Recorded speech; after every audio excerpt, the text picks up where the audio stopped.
चलिए इस वीडियो में जानते हैं कि रावण को सोने की लंका कैसे मिल गई और सोने की लंका पर रावण कैसे अधिकार प्राप्त कर लिया और लंका को किसने बनाया, या विश्वकर्मा भगवान ने या महादेव ने।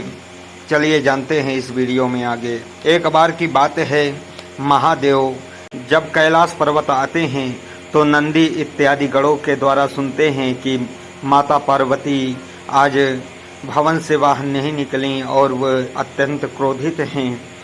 तब महादेव जाते हैं माता पार्वती के पास और पूछते हैं उनके विचलित होने का कारण। तब माता पार्वती का मन एकदम अशांत था। तभी महादेव उनको लेकर चल देते हैं और माता पार्वती से कहते हैं कि हे देवी, चलो मैं आपको त्रिलोक घुमाऊं ताकि आपका मन अशांत से शांत हो जाए।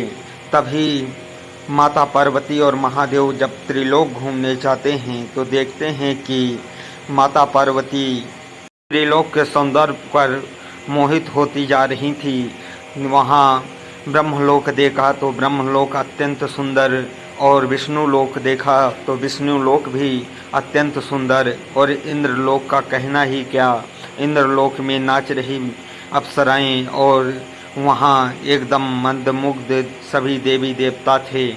तभी माता पार्वती के इस भाव को देखकर, जिस भाव से माता पार्वती देख रही थी सभी त्रिलोक को, तो महादेव पूछते हैं, हे देवी, आपको कैसा लगा संसार। तभी देवी कहती हैं, माता पार्वती कहती हैं कि हे महादेव, संसार तो अत्यंत खूबसूरत है, परंतु मुझे आप उस कैलाश पर्वत में रखते हैं जहाँ की एकदम निर्जर है।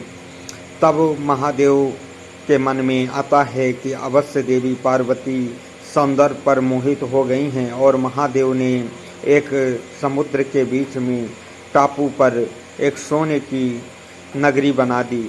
वह सोने के भवन और वह सोने की नगरी अत्यंत खूबसूरत था। संसार के सभी त्रिलोकों के भुवनों से ज़्यादा खूबसूरत वह सोने का भुवन था।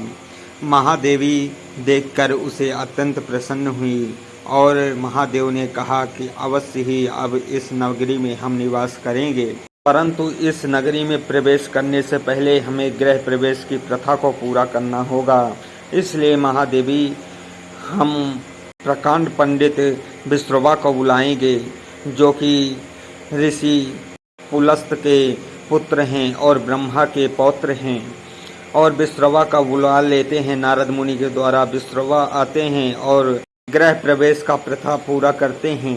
महादेव जब उन्हें दक्षिणा देने की बात करते हैं तो साथ में उनके देवी कैकसी आई थी। कैकसी यह सुनकर अत्यंत प्रसन्न होती हैं और अपने पति विश्रवा से कहती हैं कि इसी नगरी को मांग लीजिए।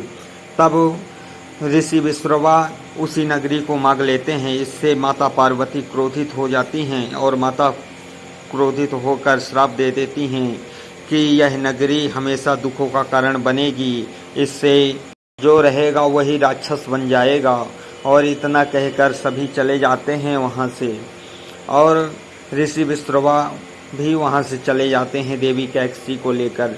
देवी कैकसी के 3 पुत्र हुए, रावण, कुंभकर्ण और विभीषण, परंतु उन तीनों में से किसी को भी वह नगरी नहीं दी ऋषि विश्रवा ने, पर और बड़े पुत्र कुबेर को दे दी, और कुबेर वहाँ का राजा हो गया।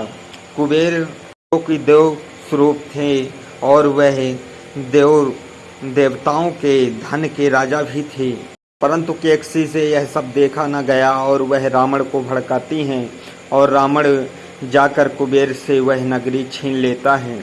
कहते हैं कि कुबेर अपने मन से और इच्छा से रावण के तपोबल को देखकर उसको प्रसन्न होकर वह नगरी दे देते हैं, परंतु कुछ ग्रंथों के अनुसार रावण से कुबेर का युद्ध हुआ और रावण जीत गया और कुबेर से वह नगरी छीन लेता है।